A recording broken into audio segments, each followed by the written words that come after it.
Hamas, जिसे Israel फिलिस्तीन का एक आतंकवादी संगठन मानता है। आप जानते हैं हमास जो गाजा से अटैक करता है इजराइल पर, फिलिस्तीन से, उसकी वजह से गाजा को कितना बड़ा नुकसान उठाना पड़ा ये हम आपको बताएंगे। लेकिन इस बीच ये बड़ी खबर आपको बताना जरूरी है। 12वीं परीक्षा, 12वीं बोर्ड के एग्जाम्स की जो परीक्षा है उसको रद्द कर दिया गया है। अभी के हिसाब से ये बड़ी खबर इस वक्त हमको मिल रही है। प्रधानमंत्री नरेंद्र मोदी की बैठक हुई जिसमें बड़ा फैसला लिया गया। ये मामला कोर्ट तक पहुंचा था, जिसके बाद अब ये छात्रों के हित में ये फैसला लिया गया है, जिसके बाद ये कहा जा रहा है कि अब 12वीं बोर्ड के एग्जाम्स जो हैं वो फिलहाल के लिए टाल दिए गए, उनको अब रद्द कर दिया गया है। 12वीं CBSE 12वीं बोर्ड की परीक्षा रद्द। प्रधानमंत्री नरेंद्र मोदी की बैठक में बड़ा फैसला। पीएम ने अधिकारियों से कहा कि तय मानकों के मुताबिक रिजल्ट घोषित, 12वीं बोर्ड की परीक्षा रद्द। प्रधानमंत्री नरेंद्र मोदी की तरफ से कहा गया कि छात्रों के हित में यह फैसला लिया गया। उन्होंने कहा कि छात्रों की सेहत के साथ, कि प्रधानमंत्री नरेंद्र मोदी ने कहा कि छात्रों की सेहत के साथ खिलवाड़ नहीं कर सकते हैं। प्रधानमंत्री नरेंद्र मोदी ने कहा कि छात्रों की सेहत के साथ खिलवाड़ नहीं कर सकते हैं। छात्रों के हित में लिया गया ये फैसला है। और जो छात्र 12वीं की परीक्षा देना चाहते हैं उन्हें भी CBSE विकल्प देगा। ये विकल्प देने की बात हालांकि इसमें कही गई है, लेकिन CBSE 12वीं बोर्ड की परीक्षा को रद्द कर दिया गया है। दिल्ली के मुख्यमंत्री अरविंद केजरीवाल की तरफ से भी इस फैसले का स्वागत किया गया है। CBSE 12वीं बोर्ड की परीक्षा को रद्द कर दिया गया है। प्रधानमंत्री नरेंद्र मोदी की तरफ से कहा गया है कि छात्रों के हित में यह फैसला लिया गया है और खिलवाड़ नहीं किया जा सकता है छात्रों के जीवन के साथ।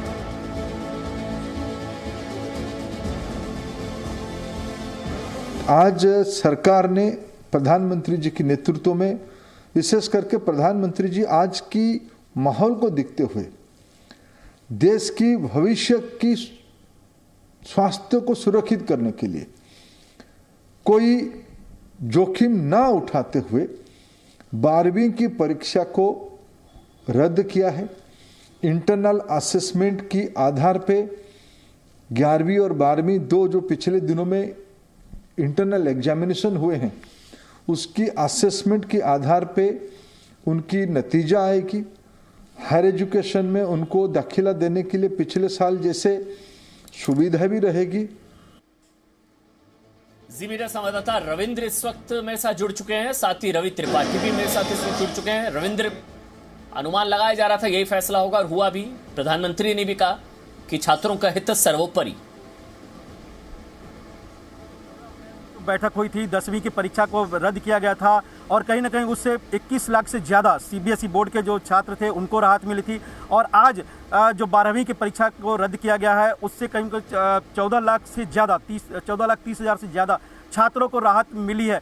तो कहीं ना कहीं जो जैसा कि प्रधानमंत्री ने खुद कहा कि छात्रों के हेल्थ और उनकी सुरक्षा सर्वोपरि है। और एक महत्वपूर्ण बात उन्होंने ये भी कही है कि जो स्टेक होल्डर हैं उनको बहुत ही सहानुभूतिपूर्वक विचार करना होगा इन छात्रों के भविष्य को लेकर। यानी कॉलेज और यूनिवर्सिटी को भी एक तरह से निर्देश और संकेत प्रधानमंत्री की तरफ से दिया गया कि ये छात्र भले ही परीक्षा से नहीं दे पा रहे हो विशेष परिस्थितियों में, लेकिन उनके दाखिला, भविष्य के जो दाखिला है उसमें उनको काफ़ी सहानुभूतिपूर्वक विचार करना होगा। इन छात्रों को केवल अपनी तरफ से मनमानी नहीं करनी होगी, जैसा कि पिछले कई सालों से देखने को मिला है, जो 99%, 100% तक कट आउट रखते हैं। तो कहीं ना कहीं सरकार की तरफ से इन छात्रों को राहत भले दी गई हो अभी तुरंत, लेकिन आगे भी इनका भविष्य सुनिश्चित रहे, इसका भी ध्यान रखा गया है आज के फैसले में, जिसमें प्रधानमंत्री थे, अमित शाह थे, गृह रक्षा मंत्री उसमें मौजूद थे, स्मृति ईरानी, प्रकाश जावड़ेकर, धर्मेंद्र प्रधान, पीयूष गोयल। और इसके पहले जो बैठकों का दौर हुआ था 21 तारीख को प्रधानमंत्री ने खुद बड़ी बैठक ली थी,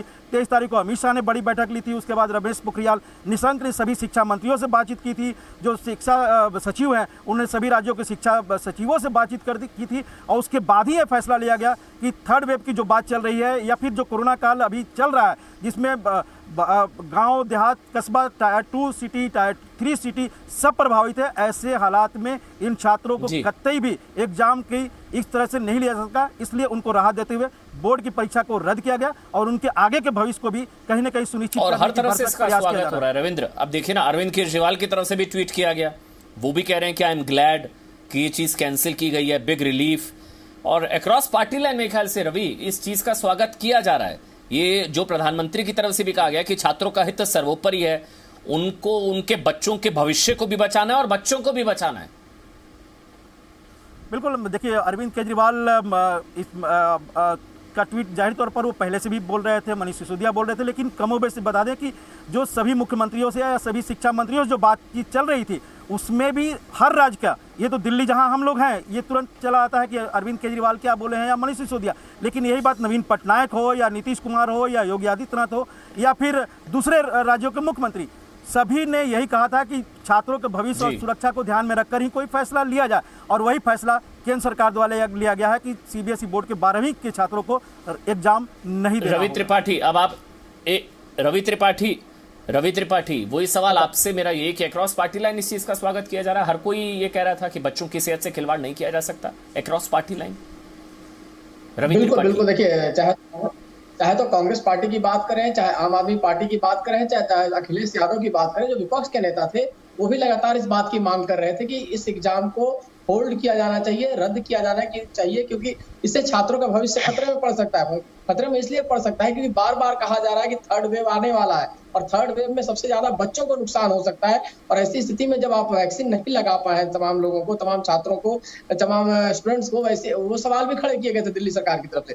इसलिए इस बात का स्वागत किया जा रहा है और सब चाहते थे, सबको पता है। देखिए सरकार भले ही केंद्र में दिल्ली सरकार बीजेपी की हो, केंद्र सरकार हो, लेकिन दिल्ली में आम आदमी पार्टी की सरकार है, राजस्थान में कांग्रेस की सरकार है, मध्य प्रदेश में बीजेपी की सरकार है, तो छत्तीसगढ़ में कांग्रेस की सरकार है, तमाम और सरकारें भी विपक्ष की है, जिसमें ममता बनर्जी की सरकार भी पश्चिम बंगाल में और नवीन पटनायक की सरकार है। तो तमाम लोग जानते हैं कि अगर ऐसी स्थिति में एग्जाम कराए जाते हैं और अगर छात्रों के साथ कुछ दुर्घटना होती है, अनहोनी होती है, तो उसका ठिकरा किसके सर पे फूटेगा?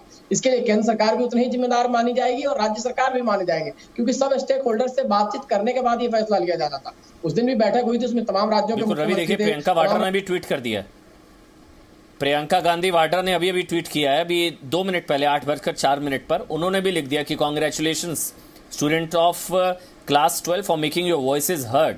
उन्होंने कहा कि all the best for your happy healthy and bright future ahead. मतलब वो भी इस फैसले का स्वागत, कांग्रेस, आम आदमी पार्टी, क्योंकि बात बच्चों, सवाल दरअसल बच्चों का था और बच्चों को नहीं झोंका जा सकता, इसी वजह से प्रधानमंत्री ने भी फैसला लिया और अक्रॉस पार्टी लाइन इस चीज का स्वागत किया जा रहा है। बहुत बहुत शुक्रिया रवि त्रिपाठी आपका, रविंद्र आपका, ये बड़ी खबर हम तक पहुंचाने के लिए।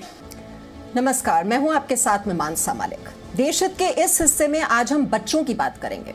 पिछले 2 दिन से सोशल मीडिया पर जम्मू कश्मीर की एक बच्ची का वीडियो वायरल हो रहा है। ये वीडियो आपने भी जरूर देखा होगा। 6 साल की इस बच्ची ने पूरे देश और सरकारों को सोचने पर मजबूर किया है। कोरोना काल में बच्चे क्या भुगत रहे हैं, उन पर क्या बीत रही है, उसका एहसास इस बच्ची ने करा दिया है। खासकर कोविड लॉकडाउन में बच्चों के एजुकेशन सिस्टम को क्यों और कैसे दुरुस्त करने की दरकार है, ये इस बच्ची के वीडियो से चर्चा का विषय बन चुका है। 1 मिनट 11 सेकंड का ये वीडियो देश के उन तमाम बच्चों की दिक्कतों की एक बानगी भर है और इसीलिए आज बच्चों की बात बहुत जरूरी है। तो चलिए सबसे पहले आपको दिखाते हैं जम्मू की इस छोटी सी बच्ची ने क्या कहा और क्यों कहा। अस्सलाम वालेकुम मोदी साहब, मैं एक लड़की बोल रही हूँ, मैं 6 years old। मैं आपको जूम क्लास की बड़े और छोटा बोल सकती हूँ। छोटे बच्चे जो होते हैं, जो 6 years old होते हैं, उनको ज़्यादा क्यों रखते हैं काम मैडम और टीचर, नहीं मैडम और सर क्यों रखते हैं? इतना काम होता है बड़ू बच्चों को। मुझे मैं सुबह उठती हूँ 10 बजे, मुझे दो बजे तक होती है क्लास। एक होती है इंग्लिश, उसके बाद मैथ, उसके बाद उर्दू, उसके बाद EVS, उसके बाद कंप्यूटर। इतना ज़्यादा काम रखते हैं बड़ू बच्चों को, जो होते 7, 6, 10। छोटे बच्चों को इतना काम क्यों रखते हैं मोदी साहब?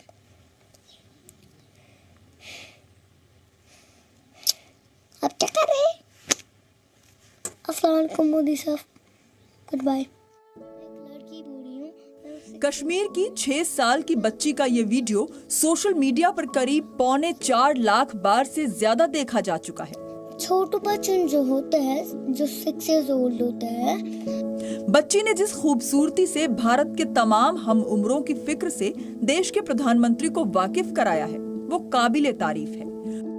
दूसरे, इस बच्चे की शिकायतें सिस्टम को सुधार के लिए मजबूर करती हैं, क्योंकि ये मुसीबत सिर्फ एक बच्ची नहीं झेल रही, पूरे देश के बच्चे झेल रहे हैं। फोन में पढ़ा रही हैं, हमारी आंखें भी खराब हो रही है और साथ में कुछ समझ में भी नहीं आ रही है। थोड़ा ड्यूरेशन कम करें, स्कूल वालों से रखें कि थोड़ा सा 2 या 3 घंटे रख दीजिए, क्योंकि फ़ोन पे क्लास करने से हमारी आंखों पे बहुत ज़्यादा स्ट्रेस बढ़ता है और हमको जिनको भी चश्मा लगा है उनके लिए तो बहुत दिक्कत होती है। सुबह ये काम आता है हमारा 8 o'clock से 11 o'clock के बीच में बहुत काम आता है। हमारे सब्जेक्ट्स आते हैं जैसे मैथ हो गया, हिंदी हो गया, हम लिख के थक जाते हैं। कोविड में ऑनलाइन सिस्टम से हो रही पढ़ाई की परेशानियां तमाम हैं, लेकिन बच्चों को ध्यान में रखकर फैसले नहीं लिए जा रहे।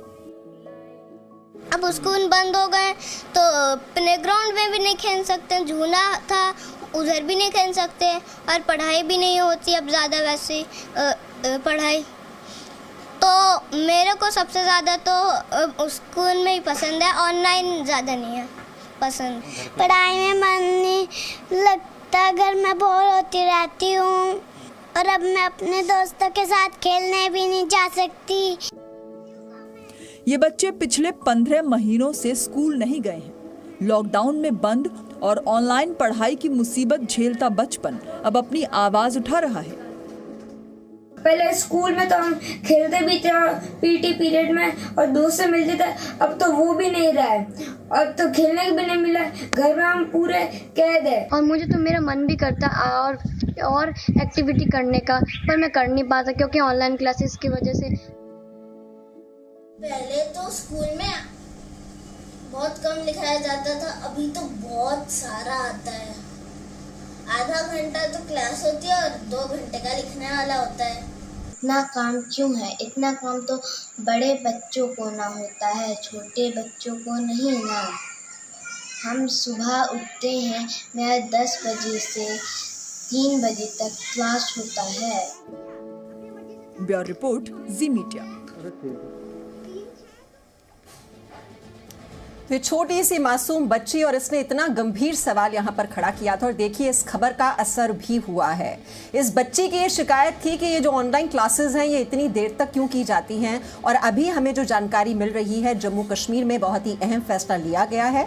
जो ऑनलाइन क्लासेस का जो ड्यूरेशन है, उसका जो समय सीमा है वो अब कम कर दी गई है। ये जानकारी हमें मिल रही है, ये रिपोर्ट हमने आपको दिखाई थी और ये वीडियो भी आप लगातार देख रहे होंगे। 2 दिन से ये वायरल हो रहा था। बहुत ही छोटी मासूम ये बच्ची, और ये सवाल जो कि हर किसी को सोचने पर मजबूर कर रहा है कि बच्चों पर क्या मानसिक बोझ बहुत ज़्यादा नहीं बढ़ा दिया गया है कोरोना काल में, और जो ऑनलाइन क्लासेस की जा रही हैं इसकी वजह से जो बच्चों में टेंशन हो रही है और उनको जो इतना ज़्यादा वक्त देना पड़ रहा है इन ऑनलाइन क्लासेस के लिए, यही सवाल खड़ा किया था इस छोटी सी मासूम बच्ची ने। और यही वीडियो हम आपको दिखा भी रहे हैं और देखिए ये वीडियो हमने दिखाया और इसका असर भी हुआ है और इस बच्चे की आवाज़ उन लोगों तक पहुंची है जो ये फैसला करते हैं। और अब ये फैसला लिया गया है कि अब ऑनलाइन क्लासेस का जो ड्यूरेशन है वो अब वहां पर कम कर दिया गया है।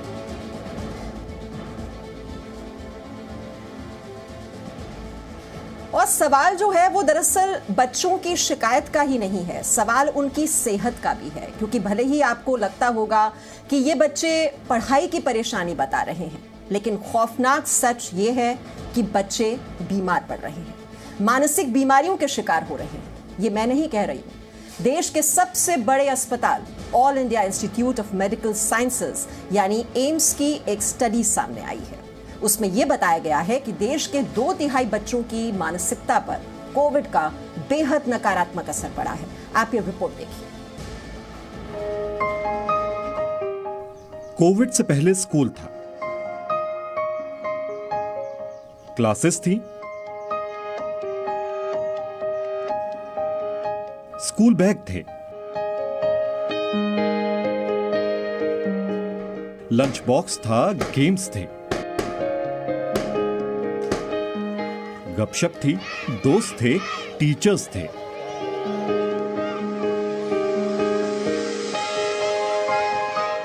एग्जाम से लेकर फंक्शंस तक सब कुछ था।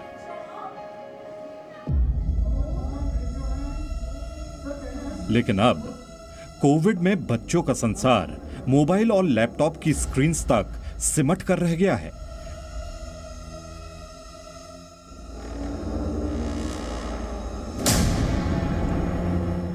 माता पिता तक को एहसास नहीं कि बच्चों के मन पर इन हालात का क्या असर पड़ रहा है। लेकिन एम्स की एक स्टडी ने बच्चों की मानसिक सेहत को लेकर अलार्म बजा दिया है। इस स्टडी के मुताबिक बच्चों में साइकोलॉजिकल बीमारियां पनपने लगी हैं।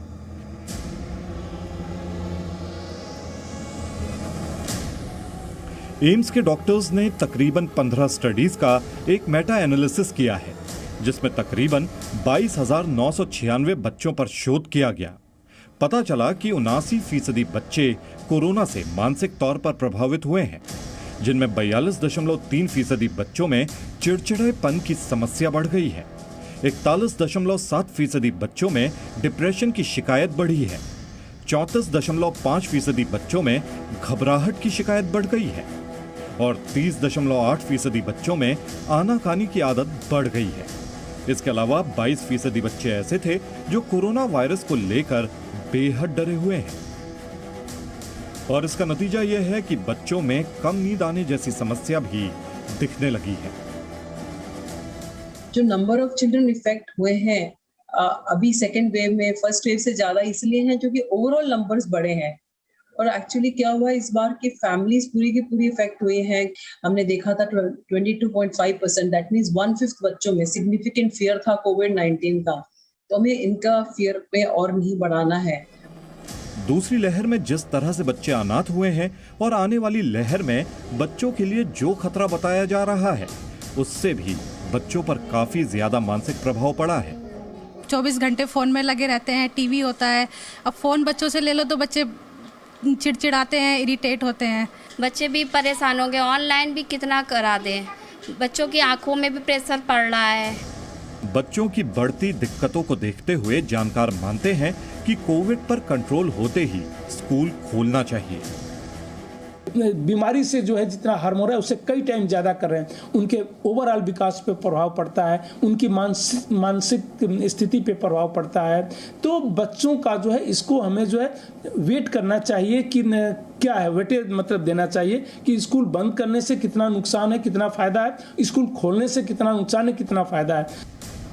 हालांकि भारत में भी केंद्रीय शिक्षा मंत्रालय ने स्कूलों को खोलने को लेकर राज्यों को फैसला लेने को कहा है, लेकिन फिलहाल कहीं स्कूल खुलता नहीं दिख रहा। हम ही उनके मेंटर हैं, तो उनकी प्रॉब्लम्स को समझते हुए हमें उनके लिए एक ऐसा रूटीन या ऐसा शेड्यूल बनाना है ताकि वो उस शेड्यूल को एंजॉय कर सकें। स्कूल नहीं खोलने के पीछे तीसरी लहर में बच्चों को खतरे की आशंका जताई जा रही है, लेकिन इंडियन एकेडमी ऑफ पीडियाट्रिक्स यानी IAP ने कहा है कि अब तक बच्चों में लगभग 90% संक्रमण हल्के या एसिम्प्टोमेटिक रहे हैं। भारतीय बाल रोग अकादमी ने भी कहा है कि इस बात के सबूत नहीं मिल रहे हैं कि कोरोना की तीसरी लहर में बच्चों के लिए ज्यादा खतरा है। क्योंकि बच्चे अभी प्रोटेक्टेड हैं, उनमें केसेस ज़्यादा हो सकते हैं क्योंकि अभी तक वो घर पे रहे हैं, स्कूल पे नहीं गए हैं या कॉलेजेस में लोग बच्चे नहीं गए हैं। और जब ये स्कूल और कॉलेजेस खुलेंगे, बच्चे आपस में मिलेंगे तो शायद केसेस बढ़ सकते होंगे। लेकिन अभी तक जो भी डेटा है वो ये कहते हैं कि बच्चों में इन्फेक्शन माइल्ड होगा, ज़्यादातर बच्चों में एडमिशन की जरूरत नहीं पड़ेगी। लेकिन जब तक स्कूल खुलते नहीं तब तक बच्चों के स्वस्थ मानसिक स्वास्थ्य के लिए कुछ टिप्स का ख्याल रखा जा सकता है। अब ये चुनौती माता पिता के सामने है कि महीने से घर में बंद छोटे बच्चों के शारीरिक और मानसिक स्वास्थ्य की देखभाल वो किस कदर कर पाते हैं। पिछले 1.5 साल से घरों में कैद बच्चों की हालत का अंदाजा आप इस बात से लगा सकते हैं कि घर के दायरे में उनकी फिजिकल फिटनेस ना के बराबर है। इसीलिए तीसरी लहर की फिक्र में घुलने से बेहतर है कि उनके साथ वक्त बिताएं और उनकी फिजिकल एक्सरसाइज पर घर के अंदर ही सही लेकिन ध्यान जरूर दें, वरना आने वाला समय तीसरी लहर लाए या ना लाए बच्चों के लिए मानसिक बीमारियों के साथ साथ कई शारीरिक बीमारियां भी ले आएगा। पूजा मक्कड़, जी मीडिया, दिल्ली।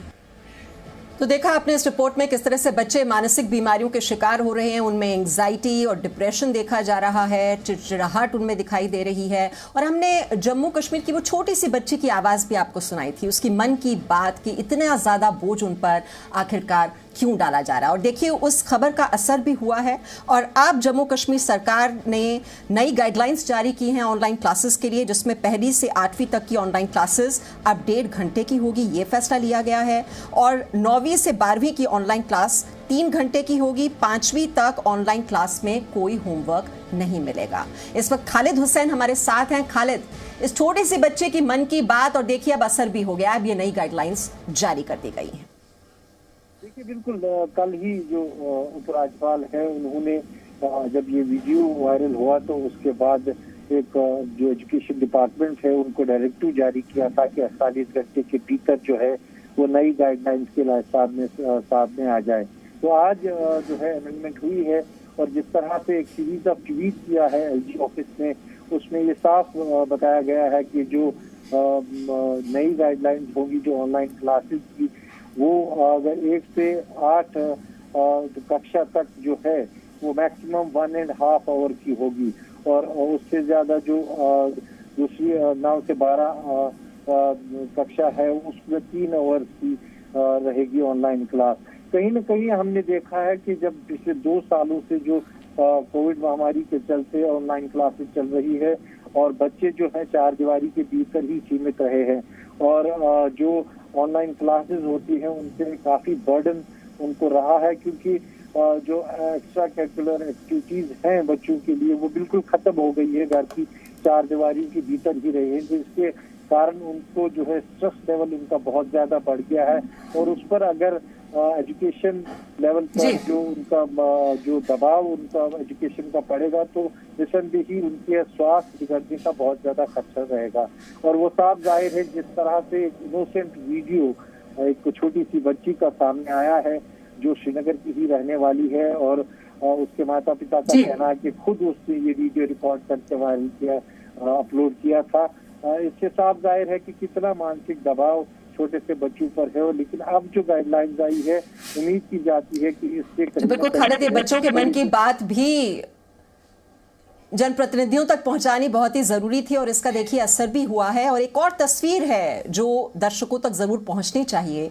जरा सोचिए, कोरोना काल में एक ही जगह पर वैक्सीन सेंटर भी हो और वाइन शॉप भी, लोग कहां ज्यादा दिखेंगे?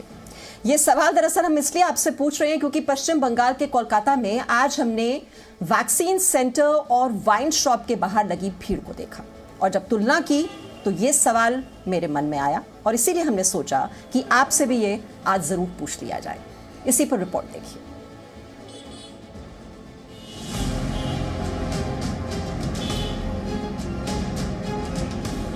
ये साउथ कोलकाता का हाजरा इलाका है जहां सड़क की एक तरफ वैक्सीन सेंटर है और दूसरी ओर वाइन शॉप। कतारें इधर भी हैं और उधर भी, लेकिन अगर कतारों पर कंपटीशन हो जाए तो पीने वाले निश्चित तौर पर भारी पड़ेंगे। कम से कम इस वीडियो में तो ऐसा ही है। अब सोचिए, जिस वैक्सीन से कोरोना जैसी महामारी से बचा जा सकता है वहां लोगों की भीड़ कम है, कतार छोटी है, लेकिन शराब जिसे पीना सेहत के लिए नुकसानदेह है और ये बात शराब की बोतल पर भी लिखी होती है। बावजूद इसके शराब पीने वालों की संख्या ज्यादा है, कतारें लंबी हैं। हम आपको एक इंटरेस्टिंग तस्वीरें दिखाते हैं। ठीक इस वाइन शॉप के सामने अगर आप देखें तो एक वैक्सीन सेंटर है। ये अर्बन प्राइमरी हेल्थ सेंटर है जहां पर वैक्सीन को एडमिनिस्टर किया जा रहा है लोगों को। लेकिन भीड़ देखिए वैक्सीन सेंटर में कितनी कम है। लेकिन उसी के कॉन्ट्रास्ट में अगर हम देखें तो यहाँ पर आप देखिए लोगों की बड़ी तादाद में भीड़ हुई है जो आज जो इतने दिनों के बाद वाइन स्टोर्स खुले हैं वहां पर पहुंचे हैं शराब खरीदने के लिए। वहीं दूसरी ओर जितनी भीड़ यहाँ पर है एकदम उससे ऑपोजिट वैक्सीन सेंटर पर कम भीड़। और ये कोलकाता के जो है यहाँ पर देखिए यहाँ पर लोग पहुंचे हैं बड़ी संख्या में, शराब लेकर जा रहे हैं। लेकिन दूसरी ओर वैक्सीन सेंटर पे कम भीड़ है लेकिन वाइन स्टोर्स में बेहद ज्यादा भीड़ है कोलकाता में। कोलकाता से कैमरा पर्सन फेलिक्स सौकीनाथ के साथ पूजा मेहता, जी media. Presenting V News app, available on Google Play and App Store. Download it now.